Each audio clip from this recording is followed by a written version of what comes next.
One of the most important things in working with an SM916 is preventative maintenance. It's one of the key things to know about a machine. Today I'm going to cover those components with you and remove the covers as well. One of the things I want to go over is one of the tools. In a new delivery of an SM916, this is what's provided for you. We're going to throw that one away. Local hardware store near you, Home Depot, Lowe's, whatever you have. This is made by Stanley. This works a whole lot better than what's provided to you, and we'll be able to remove the push rivets. Normally one person can take all these covers off and do a PM, but I'm going to bring in someone to help me do this to kind of speed up the process. Gary, how you doing? Hi, Jimbo. I want to remove all the plastic push rivets.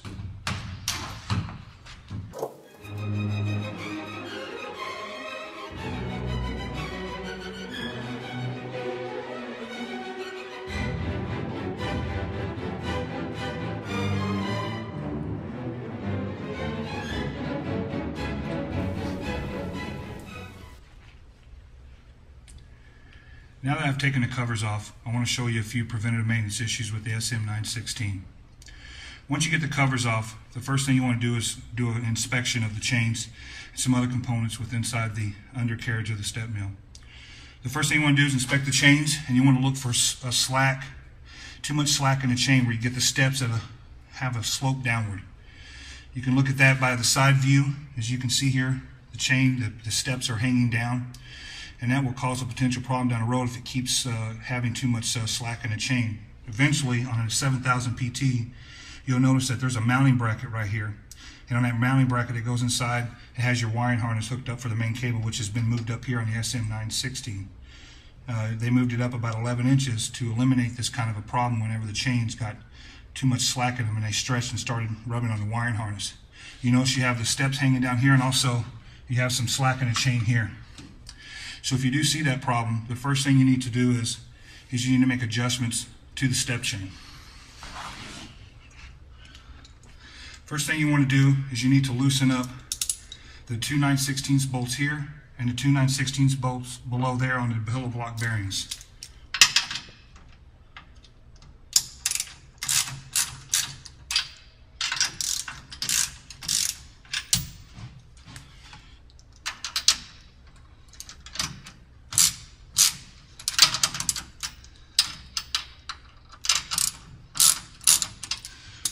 Once you've made those adjustments there to loosen up those bolts, the next thing you need to focus on is your Allen head set screws here. You have one on the upper pillow block, one on the lower pillow block. You need to make adjustments to this to take the slack out of the chain. You want to make sure that once you make these adjustments, you want to keep about the same amount of thread count on the outside, on the upper one, as you do on the lower one.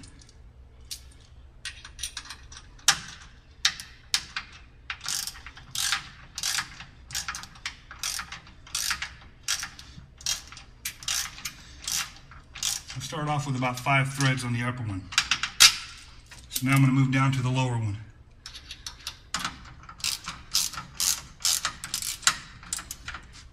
Make sure you count the threads.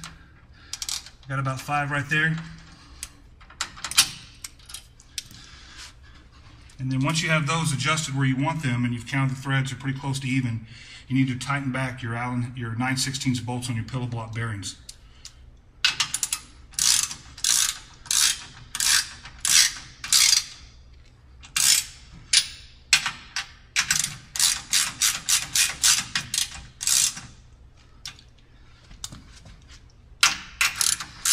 Move down to the lower one, tighten that up as well.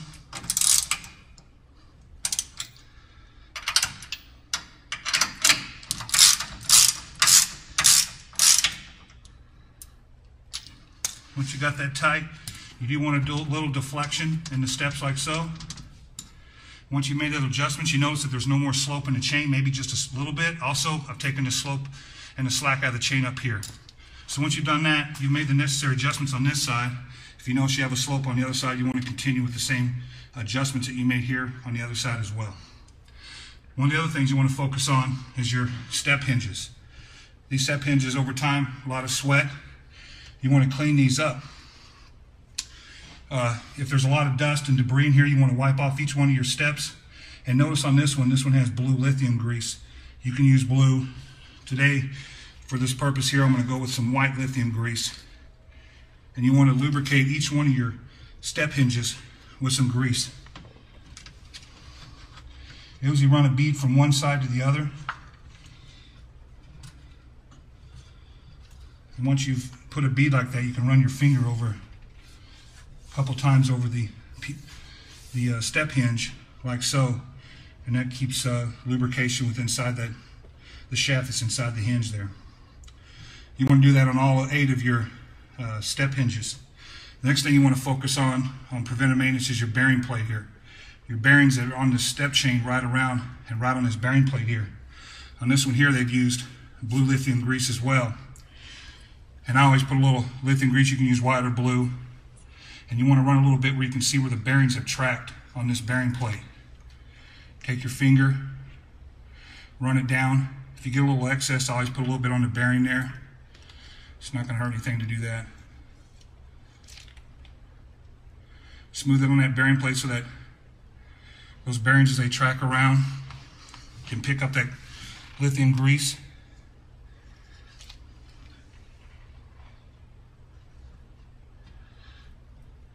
Rub a little bit on the bearings if you have any excess. It's not necessary to cover the whole bearing plate. Your really main focus is to get it on the bearings. You can put a little bit on here. I always put a little bit on each one of the bearings, just because those bearings ride on that shaft.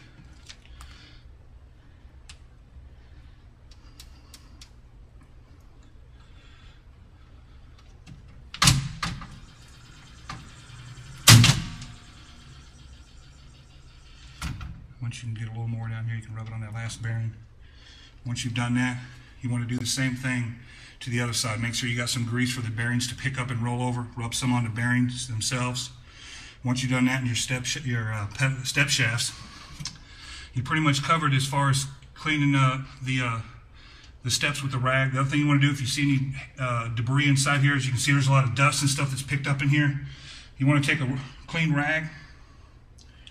You want to wipe down and kind of clean this up in here. You don't want this dust building up in here.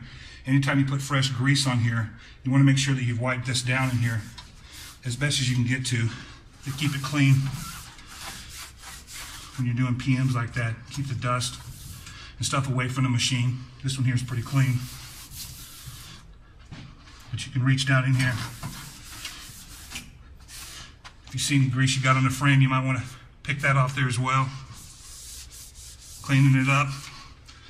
Once you've done that, the other thing you want to inspect for is you also have another chain inside here, which is your drive chain, which goes around the transmission and the inside of your upper sprocket.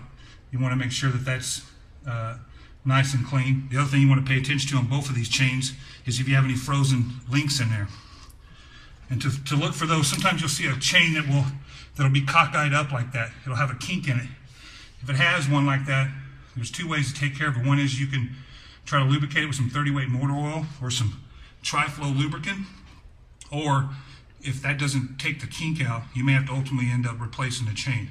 And that'll be decided upon whenever you're doing preventative maintenance. The last thing that you want to inspect while doing a PM is your alternator belt.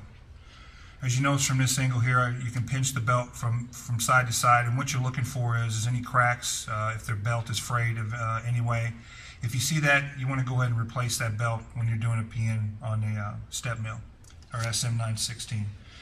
From this angle, I also want to show you is the drive chain, which has an idler sprocket. One of the things you want to pay attention to is that this idler sprocket has free movement in keeping tension on the drive chain.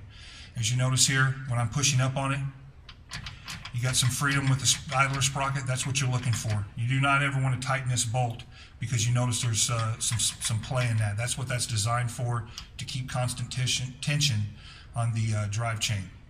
Once you've performed all those things, you've pretty much covered the preventative maintenance on the SM916 StepMill, and you got the machine running properly.